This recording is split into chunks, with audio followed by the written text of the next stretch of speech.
Good afternoon. Big day on the floor today. I passed my e-poll book legislation. I was really excited about that.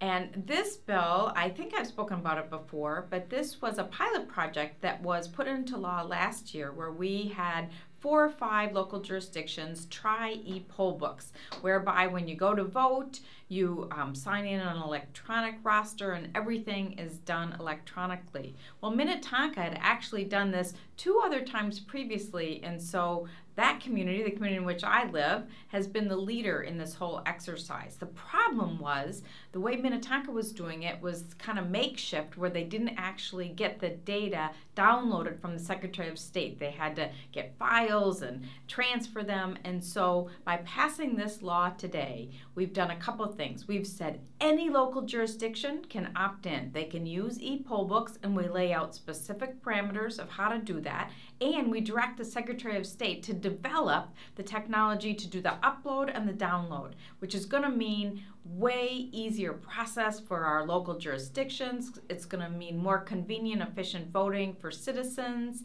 and it's not mandatory.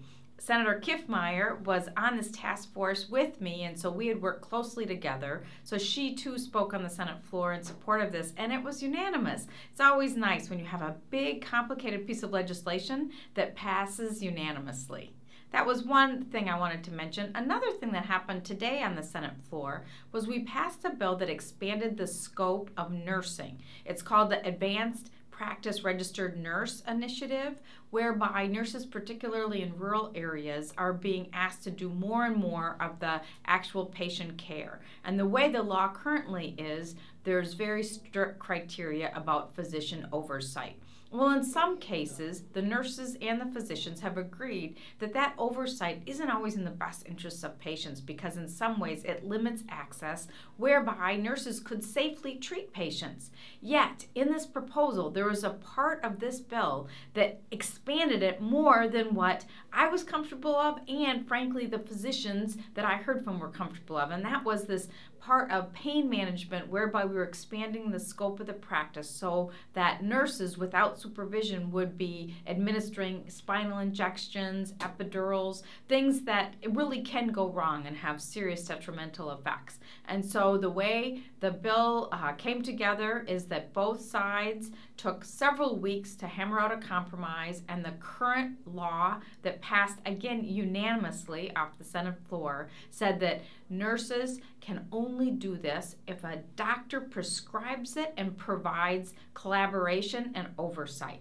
That was a great compromise. In particular, I thank the nurses in my area. Mary Chesney, a nurse in my community, was one of the leaders in bringing these people together, so I thanked her, and the doctors, who were very vocal in opposition from our district, were critical in making sure we came to the right compromise. So that's a lot to say, and I'm not yet done, because I just have to say 2 things about the state of the state last night. The governor spoke about his pride in all that's been accomplished during his tenure, and I really applaud the governor for where we are today if you think back to where we were 4 years ago. And I applaud the legislature and the citizens for really moving us forward during some very difficult times.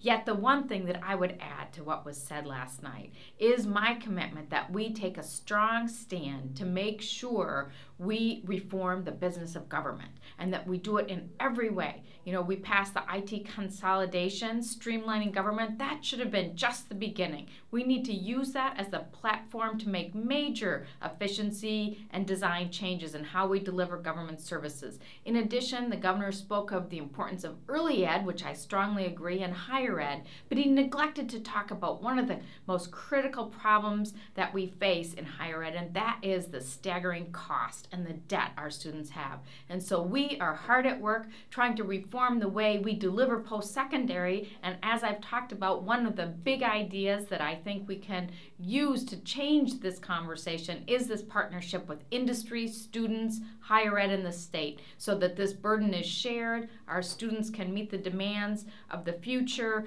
with much less cost. So that's a lot. Do read the newsletter. Tune in. Thanks very much.